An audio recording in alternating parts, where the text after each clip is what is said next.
Miren ustedes qué interesante artículo de opinión está publicado en la página de Tlalchinolan. Un nuevo plan de seguridad, cuarteles militares.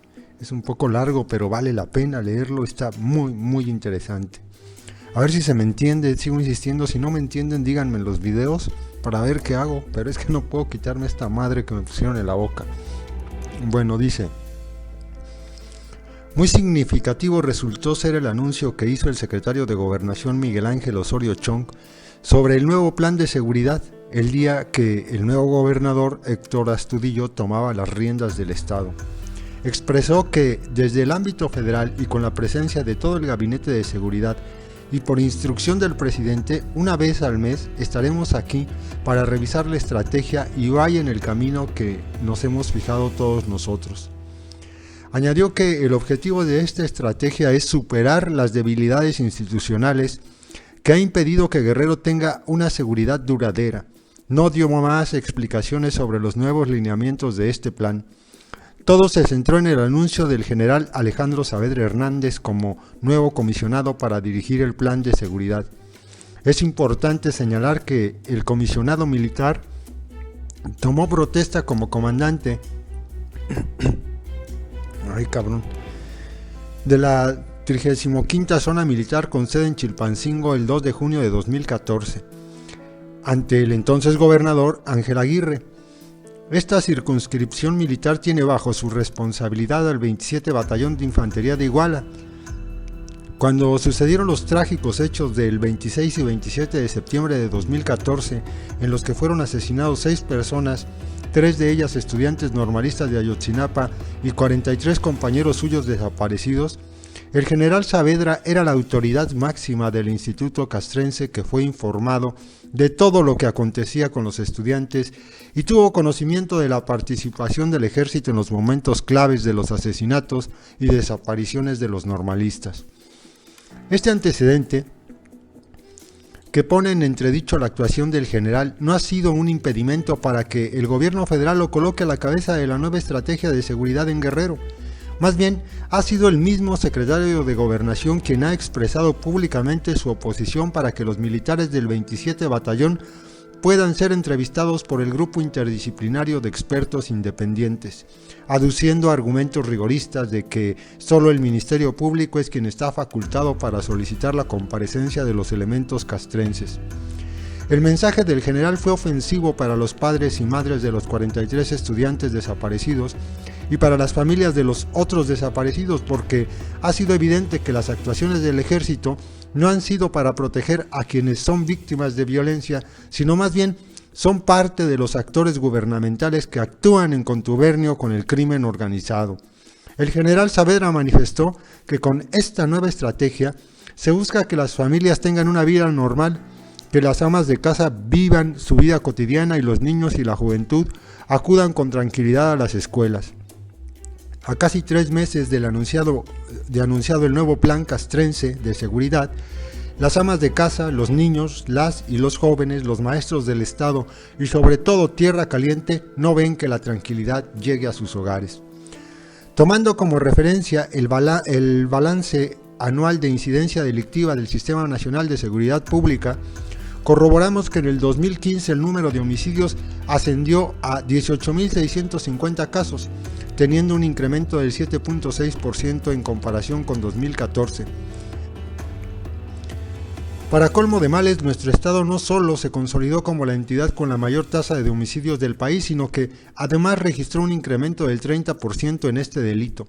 Fueron 56.50 casos por cada 100.000 habitantes, siendo el promedio nacional de 14.6, es decir, que casi cuadruplicamos el nivel nacional de los homicidios.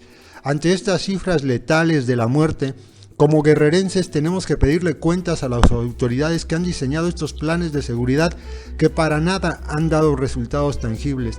Por el contrario, vemos un colapso en las instituciones de seguridad y justicia y un robustecimiento de las bandas del crimen organizado. La estrategia anticrimen que se anunció con la llegada del gobernador Astudillo no es nueva. Existen por lo menos 3 planes anteriores. En el 2007, el entonces presidente Felipe Calderón anunció la Operación Conjunta Guerrero con el apoyo de Ceferino Torreblanca. En el 2011, el mismo presidente Calderón lanzó otro operativo conocido como Guerrero Seguro, estando como gobernador Ángel Aguirre. Para el 2014, el presidente Enrique Peña Nieto implementa el operativo Tierra Caliente, siendo gobernador Rogelio Ortega. Los 3 operativos estuvieron comandados por el Ejército y la Marina y lamentablemente los resultados fueron fatales. No solo por el número creciente de homicidios, sino por la pérdida del control de la seguridad por parte de las autoridades civiles y militares. A pesar del incremento de las fuerzas militares y el envío de más efectivos de la Policía Federal y la Gendarmería, las autoridades no logran contener la espiral de violencia ni abatir a los grupos de la delincuencia organizada, que son los verdaderos amos y señores que controlan varios municipios y tienen gran influencia en 6 de las 7 regiones del estado.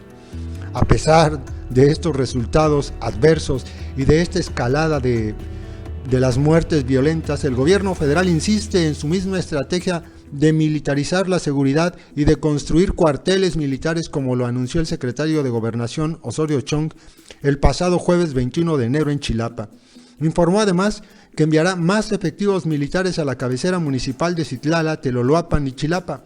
Por su parte, el gobierno del estado emitirá una convocatoria para contratar más policías que serán capacitados por el ejército. Para que sean policías con capacidades para resguardar a la población, habrá, con ello, la preparación que requiere el reto de Guerrero. En contrapartida, el nuevo plan de seguridad que se aplica a las y los guerrerenses, los organismos internacionales de derechos humanos han expresado en diferentes foros al gobierno de México las consecuencias de la militarización de la seguridad.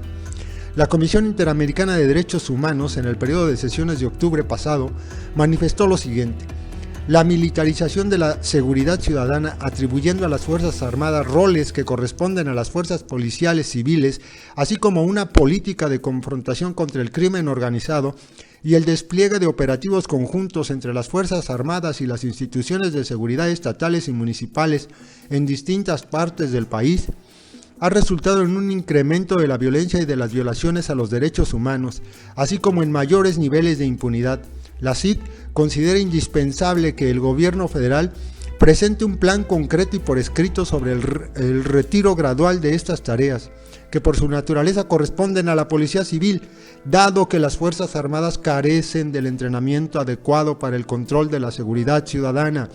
Corresponde a una fuerza policial civil eficiente y respetuosa de los derechos humanos combatir la inseguridad, la delincuencia y la violencia en el ámbito interno. De acuerdo a los estándares interamericanos en la materia, la actuación de las Fuerzas Armadas en tareas de seguridad ciudadana debe ser temporal y estrictamente excepcional.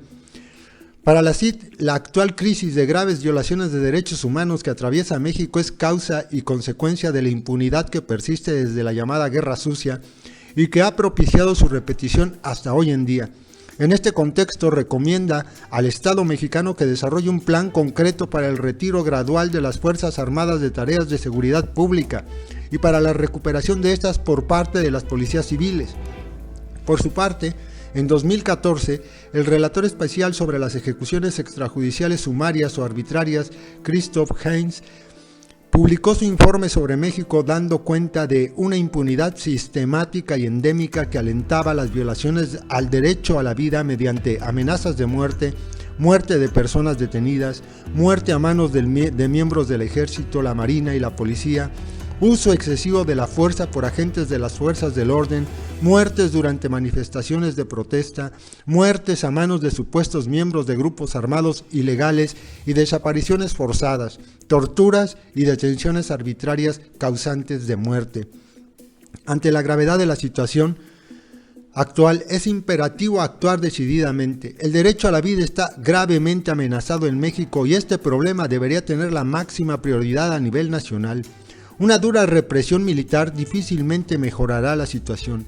En cambio, es preciso un fortalecimiento sistemático, holístico e integral del Estado de Derecho, uno de cuyos elementos fundamentales es la rendición de cuentas por los atropellos cometidos.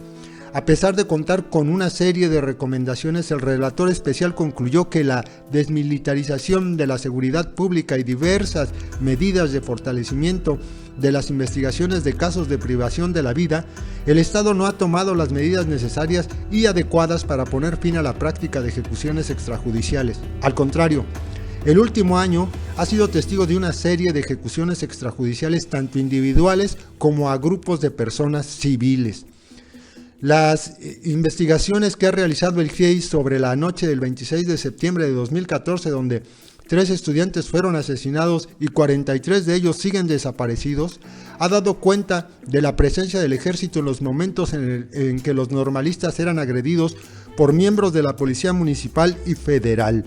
Documentaron cómo monitorearon a los estudiantes y el hostigamiento que infligieron a varios de ellos. Hay más indicios de su complicidad con los grupos del crimen organizado que tienen años operando en Iguala y que han causado más de un centenar de desapariciones y que sin embargo siguen actuando con total impunidad. La nueva estrategia de seguridad no está diseñada para revertir esta violencia que padecen los familiares de desaparecidos. Por el contrario, se tiende un manto de impunidad a sus perpetradores y se le da más poder a una institución castrense que no ha sido investigada por crímenes del pasado y por las graves violaciones de derechos humanos de los últimos años en que se implementaron estos operativos. Los resultados son fatales, porque la violencia y la inseguridad campean en todo el estado a pesar del incremento de efectivos militares. Estamos ante una encrucijada marcada por la sangre y el dolor de miles de víctimas de la violencia. Por lo mismo, no podemos permitir que se reediten planes de seguridad que toleran graves violaciones de derechos humanos y que no se centran en la seguridad de las y los ciudadanos de a pie, quienes son las víctimas de esta estrategia militar fallida. Y sé que a pesar de esto, de estos razonamientos, de estos pronunciamientos de organismos internacionales y nacionales que observan lo que está pasando en México, a pesar de que haya tantos elementos de prueba en contra de los sicarios de la Sedena, a este video van a entrar algunos imbéciles a decir que los soldados son unos héroes. Lo que pasa es que desafortunadamente en México hay todavía un pueblo muy atarantado que sigue creyendo en leyendas. Saludos, compas.